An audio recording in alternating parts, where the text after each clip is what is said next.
isso aí, galera boa da musculação. Hoje nós vamos receber um figuraço da musculação, um cara com muita representatividade na musculação no Brasil, em especial no estado de Santa Catarina.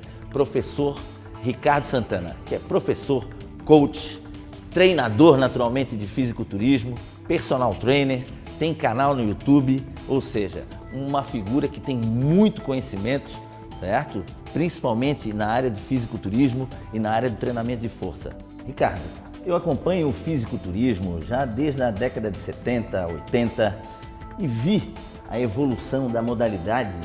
E nessa evolução, o desenho do físico mudou bastante, certo? Até os dias de hoje, naturalmente. Inclusive volume muscular, naturalmente, em virtude de todos os ergogênicos e métodos de treinamento avançados, né? E nutrição que nós temos hoje, que agrega muito mais e faz com que as pessoas tenham uma condição de anabolismo muito maior.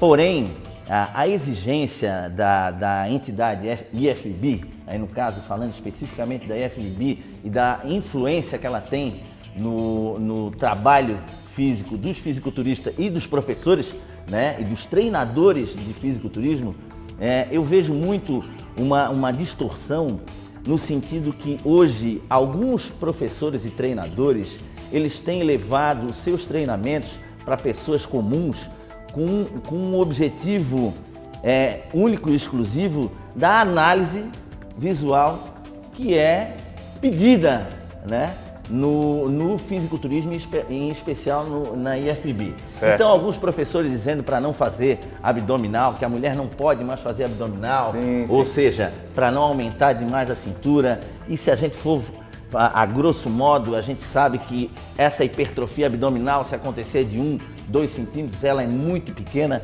mas ainda assim influencia no objetivo da IFBB, certo? Qual é a tua visão com relação a isso? A IFBB realmente, a modalidade de fisiculturismo, ela vem mudando e os professores vêm mudando da mesma forma e atrapalhando, na minha visão, até, e eu queria saber na tua, essa questão de treinamento, não? Adriano, olha, como eu interpreto isso? Isso é uma opinião minha, mas você vai concordar comigo, Adriano. O que acontece? Falta de contextualização. Você não pode pegar uma receita geral ou um padrão único e jogar para todo mundo. Nem todos têm o mesmo objetivo, nem todos têm as mesmas condições. É uma questão de não esquecer de respeitar a individualidade biológica, cada um, não existe 2 seres humanos iguais, então não posso aplicar o mesmo padrão, certo?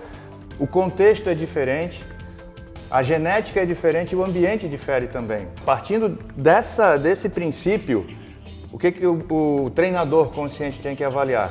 Esse indivíduo, homem, mulher, que chega até ele, o que ele quer? É uma pessoa que só quer chegar no seu melhor? Ou ela quer ser um atleta, ela está disposta a competir com outras pessoas e não só consigo mesmo? Isso eu tenho que avaliar, porque em diversas categorias, o teu melhor é acima do que a categoria pede, isso tem que ser avaliado. E em muitas categorias, meu melhor, digamos, é abaixo do que a categoria pede. Eu tenho que ir muito além. Então tem que mudar. Você tocou num assunto muito pertinente. Está se criando uma linha de pensamento de que a mulher não pode treinar abdominais com peso porque engrossa a cintura. E você já deu mesmo a resposta. Esse espessamento é mínimo porque é uma mulher. Então ela não vai ficar com uma cintura quadrada igual de homem, ela pode ficar um pouco mais reta e foge de um padrão de palco. Mas deixar essa mulher sem fazer um treinamento resistido é até um contrassenso porque vai dar um desequilíbrio naquelas linhas corporais. Até levando em consideração que o abdômen, né, ela é base, centro de gravidade. Antes de uma função estética, ele tem uma função postural. Postural. Então, muitas se observa. Você vai ver meninas com uma forma física esplêndida, mas com uma postura ruim pela falta de treinamento, principalmente de transverso de abdômen. Com certeza. Então, essa questão, às vezes, é uma falta de esclarecer os pontos. Porque é lógico, você não vai gostar de ver. Numa categoria como a Wellness hoje, que todo mundo, as meninas adoram, tem como uma meta de shape para ter para a vida. Categoria Wellness. As meninas num acesso visual que você tem ao corpo da menina, você, perante ao restante, perante aos membros inferiores, passa a impressão de que ela não treina tanto assim o abdominal, mas ela treina.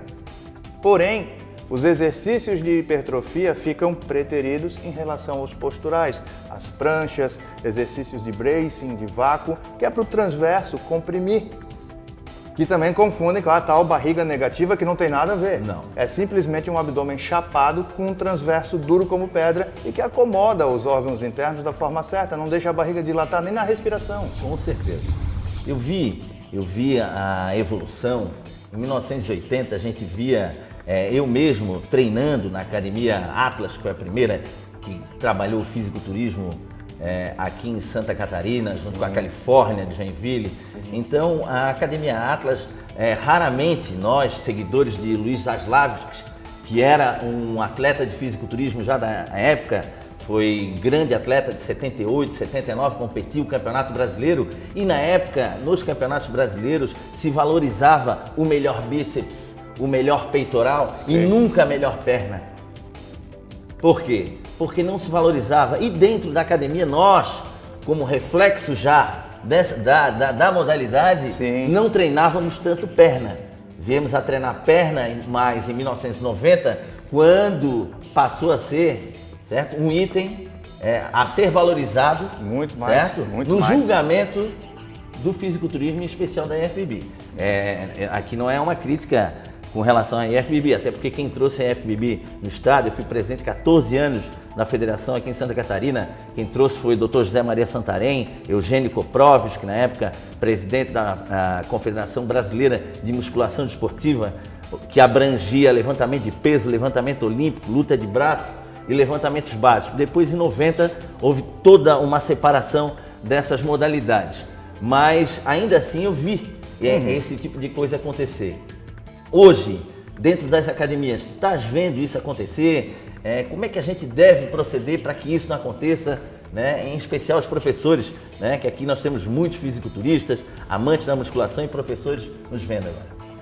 Adriano, assim, eu vejo assim positivamente o fato de se padronizar uma categoria, principalmente quando se trata de competição, até para não dar margem à interpretação errônea, tanto por parte de árbitros, quanto por parte de atletas e treinadores que vão dizer, não, eu merecia, eu não merecia, fulano merecia, não merecia. Se há um padrão a ser seguido, você se encaixa naquele padrão, porque você, obviamente, é como uma pessoa que vai fazer uma luta marcial, que exige flexibilidade de perna. Você vai treinar flexibilidade de perna até não poder mais, para poder se encaixar no que se exige, porque os golpes exigem. Então, essa padronização é legal. E essa evolução foi, em termos de volume corporal, que veio com o advento da valorização dos membros inferiores no julgamento, isso foi quase como uma curva de treinamento. Chegou no pico e depois desceu.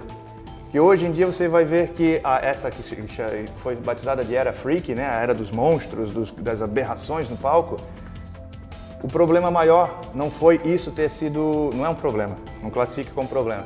Mas a questão maior não foi ter sido jogado isso como um novo padrão, mais volume, maiores, mais densos, mais cortados. Foi não diferenciar esse padrão do homem e da mulher. Com certeza, concordo.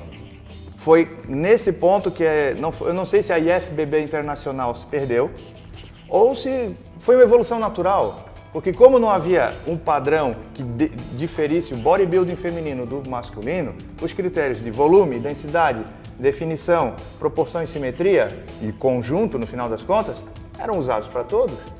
Então o que uma mulher bodybuilder ia querer ficar? Maior, mais cortada, perna maior. Que era o objetivo da categoria. Era o objetivo. Da modalidade. E com a evolução natural, tanto do padrão, quanto dos métodos de treinamento, recursos ergogênicos que eram usados, o que aconteceu? Descaracterizou, não era mais nenhuma categoria feminina, era uma categoria do esporte. Mas as próprias mulheres já olhavam para aquilo com um olhar assim de repulsa, de rejeição, porque elas queriam chegar no seu melhor, mas se o meu melhor é aquilo ali que eu estou vendo no palco, eu não quero mais. Então a IFBB começou a perder tanto participantes mulheres nos confrontos, era sempre, todo ano as mesmas, não apareciam atletas novas e começou a perder público, não vendia mais o esporte. Então eles, acho que foi em 2010 para 2012 que eles cortaram, extinguiram a categoria de bodybuilding feminino e essas meninas ficaram órfãs, tiveram que migrar para outras categorias. Lembrando que em 1980, 90, uma mulher e só tinha uma categoria, só o clássico naquela época, feminino também, certo? Ela tinha o físico de uma biquíni hoje, ou seja, no máximo passando um pouquinho para o wellness, mas ainda assim menor. Ou seja, as mulheres, elas, claro que ainda não se interessavam tanto pela musculação, não tinham tanto tempo de treinamento como as mulheres de hoje, agora 10, 15, 20 anos de treinamento. Vou puxar do fundo do baú, era uma Jane Fonda um pouco mais malhada. Com certeza. Meu Deus, quem for da época vai me crucificar. Com certeza, grande atleta. Exatamente. Então, o que voltando para ali, mudou-se o padrão de 2012 para cá. Foi onde também eles começaram, introduziram a categoria do bodybuilding clássico masculino. Porque também o bodybuilding masculino começou a ficar uma coisa, um circo de horrores. Alguns classificavam em alguns artigos e revistas, a gente lia um circo de horrores. Atletas que é humanamente impossível ir para uma entidade que quer promover o esporte de uma forma ampla, não pode mais ter uma categoria única que escolhe os abençoados genéticos ou os que tem sorte, seres únicos do planeta. Com certeza. Porque você olha um Ronnie Coleman, um Jay Cutler, um Dorian Yates, uns monstros, indivíduos que sobem com 135, 138 quilos desidratado no palco. Seco. Você olha para aquilo e diz, nossa, mas se resume a isso. Porque eu e tu, a gente gosta disso, a gente vê, a gente admira o trabalho, o esforço empregado. Valoriza. Que aquilo ali não é um corpo construído em 5 anos, é uma vida de treino. Nós sabemos. Mas nós também fazemos parte de um segmento pequenininho da população, que é o segmento que treina, que se informa, que é graduado em alguma coisa. Então a gente consegue ter discernimento para avaliar aquilo de um ponto de vista mais técnico. Mas um parente meu, seu, vai chegar e vai olhar, vai ter repulsa. Vai dizer, meu Deus! Então a IFBB que também trouxe de volta aquele padrão dos anos 70, começo dos 80, onde a perna não é tão valorizada e para não ter nenhum tipo de falha, tem uma fórmula que está na regra, onde cada altura determina um peso limite. Eu tenho 1,80 m, o meu peso limite para a competição é 86 quilos. No dia da pesagem eu tenho que bater 86. Então não corro, hoje eu tenho 90. Foi a mudança que ajudou. Ajudou, então todos ficam nivelados, já não cria mais aquela disparidade de o atleta baixinho tem vantagem sobre o atleta alto no quesito volume, porque o impacto visual dele é maior. Ou ao contrário, um monstro como Lee Haney passava por cima do Lee Labrada. Exato. Né? Naquelas disputas históricas, Lee Haney e o apresentador. Quem é o ganhador? Lee, um ia ficar em primeiro, outro em segundo. Exato. Lee Haney, porque o Lee Haney ele tinha 130, 140 quilos, né? E o Labrada não tinha nem 100, era 88, 90 quilos. Exatamente, estourando. Baixo, né? Com um físico maravilhoso. Que na ainda minha assim, opinião mais no lado de um monstro. Na minha opinião, ele meio que sumia. O conjunto do Labrada ganhava. O desenho do físico mais bonito, mas a gente, até nós, éramos levados pelo tamanho do Lee Haney. Impressionava. Porque era uma, como tu falasse ali, para a época, uma aberração. Sim, como todos eles, né? Se a gente for analisando a evolução, desde Frank Zane, Schwarzenegger, né? Passando por todos, Dorian Yates. Mike Mentzer. Ou seja, os atletas foram crescendo e na época, todos aqueles que ganharam, o próprio Schwarzenegger, assim, o desenho do físico, sempre que eu achei mais bonito, sempre foi Lou Ferrigno, certo? Mas quem ganhava, quem tinha presença de palco, era o Schwarzenegger. Então era uma situação inusitada, certo? Mas ele treinando nos making-offs, nos filmes que tem, parece que ele já sabia que ia ganhar, entendeu? Porque ele tinha uma estrela, além do físico, com grupos muito grandes, apesar de não ter uma simetria bonita, certo? Mas com grupos absurdos. Ele se destacava absurdamente pela presença de palco. Ele era o primeiro a posar, ele era o primeiro a trocar de pose, era o primeiro a variar nos confrontos, então ele chamava atenção para si. Ele chegava, na hora que ele... Chamava a categoria também. Sim, quando ele subia no palco, ele cumprimentava as pessoas, não chegava apreensivo, ele cumprimentava, eram relações públicas. Até hoje ele é o maior embaixador do esporte, então essa estrela é dele. Nasceu com ele, ele desenvolveu e canalizou e potencializou. E isso também se procura hoje em dia, a IFBB. É uma evolução natural, todo esporte ele varia, ele volta para as origens, ele expande, é uma evolução natural. Hoje você vai ver o bodybuilding clássico, você vai ver que o bodybuilding feminino foi extinto, mas tem a categoria das Women's Physique, que preza pela linha feminina levada ao extremo, mas ao extremo feminino. Ainda delicadeza. Não virilizando, né? Não, algumas atletas apresentam e pensam, mas isso, Women's Physique, ela se passou. Não é. É um atleta da antiga bodybuilding que está migrando e diminuindo ainda. Assim como leva anos para chegar naquele nível, vai levar outros anos para ela se adaptar. Se encaixar. E Então, muitas vezes até não se encaixa. Tá? Às vezes não, mas ela não vai deixar de competir. É muito mais fácil tu vir de baixo para cima que de cima para baixo. É mais complicado. Com certeza. Até psicologicamente. Vai falar para um atleta que está acostumado a treinar no limite, a suar sangue aqui dentro, dizer, não, vamos suavizar, porque você tem que suavizar suas linhas. Claro. Mas como? Vamos diminuir esse teu grau de hipertrofia. Por favor, então não. Aquilo que a gente brigou a vida inteira, o que é tão difícil, né, para as pessoas, e o que a gente preza até nesse tipo de programa, né, é justamente mestre dos treinos, a gente fala basicamente em hipertrofia, né? Como conseguir o maior grau de hipertrofia. Daí agora a gente está falando em diminuir. É complicado. Então, chega num ponto que você vai analisar. Aí agora tem uma profusão de categorias. Tem as categorias de bodybuilding e nitidamente tem as categorias de fitness, que é onde entram os men's physique, eles se apresentam de bermuda, que tem que ter um nível atlético, mas não se preza o volume. E hoje, porque alguns se passaram no volume, tem a muscular men's physique, que já é uma categoria, mas ainda são physiques, não são bodybuilders, então eles têm que prezar pela cinturinha fina, shape superior em V, linha em V. E nas competições de fisiculturismo, o maior número de inscrições hoje é nessa categoria. E é por causa disso, hoje você vai ver... Até porque é mais fácil, né? Aquela turma você chegar com menos nível de treinamento para competir, né? Você não chegar mais em cima, você vai ter que ter mais de 5, 10 anos de treinamento já em alta intensidade. Essa é uma categoria típica onde o teu limite está acima do que a categoria pede. Não precisa tanto. Eu, como treinador, várias vezes o atleta chega para mim, pô, mas vamos desidratar um pouco mais, vamos aumentar os cortes. Tá muito grande para a categoria. Não precisa. E é difícil segurar o ímpeto de alguém que pode ir além. Aí é onde você, se chega nesse ponto, provavelmente, às vezes, o treinador não teve pulso suficiente para convencer o atleta de que ele está na categoria errada desde que entrou. Ele resolveu atender à vontade do atleta, que diz, não, eu quero ser men's... Eu estou citando a men's physique porque é um exemplo clássico, que acontece muito. Às vezes o sujeito tem uma inibição natural e tem a vergonha de colocar a sunga.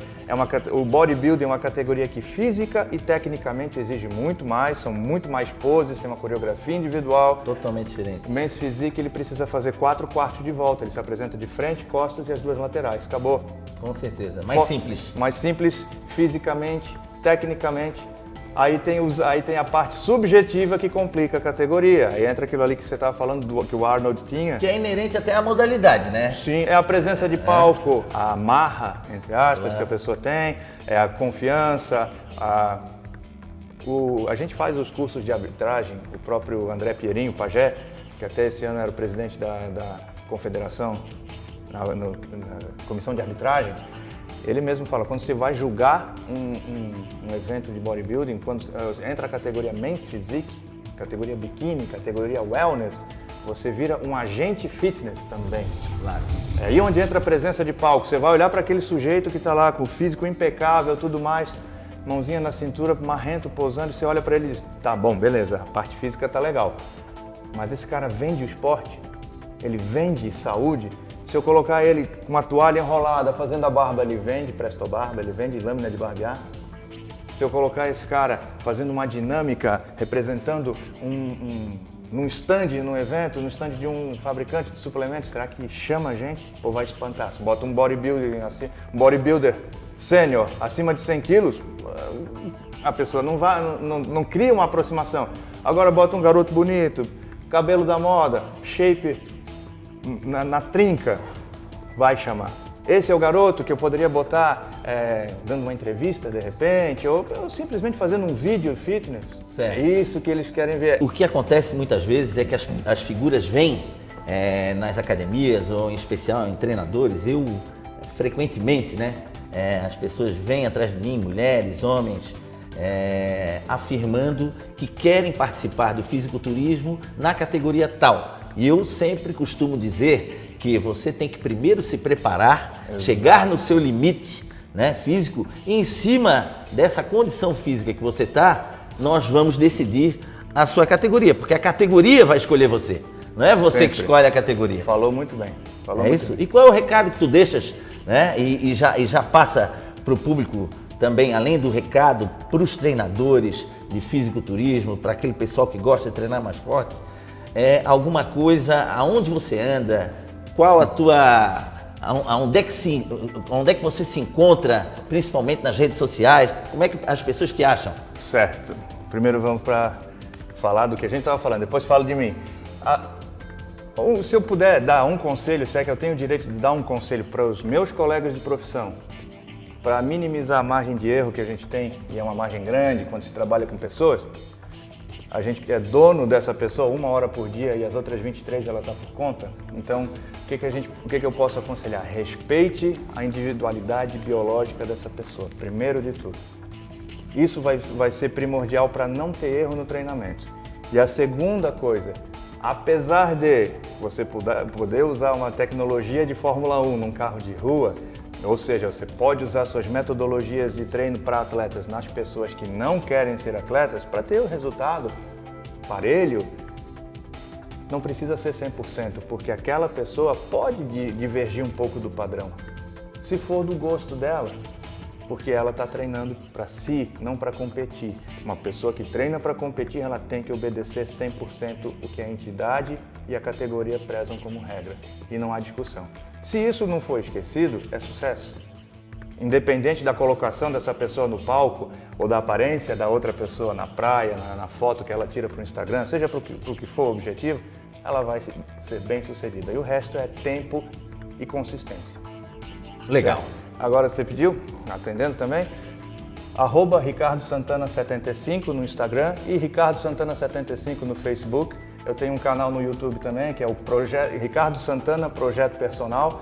É um canal que eu passo dicas de treinamento, correção de exercício, é didático e bem acessível. Quem quiser me localizar, os contatos estão nas redes sociais também. Obrigado. Valeu, professor. Opa. Isso aqui é um presente da Optimum Nutrition para ti. Obrigado. Para enriquecer isso aqui, o teu lado nutricional. Isso aqui salva a vida do caboclo no trânsito, naquela hora da emergência que você não levou a marmitinha. Tem sempre umas 3 dessas aqui no carro, é bom. Show de bola. Obrigado. Um abraço, né? Valeu.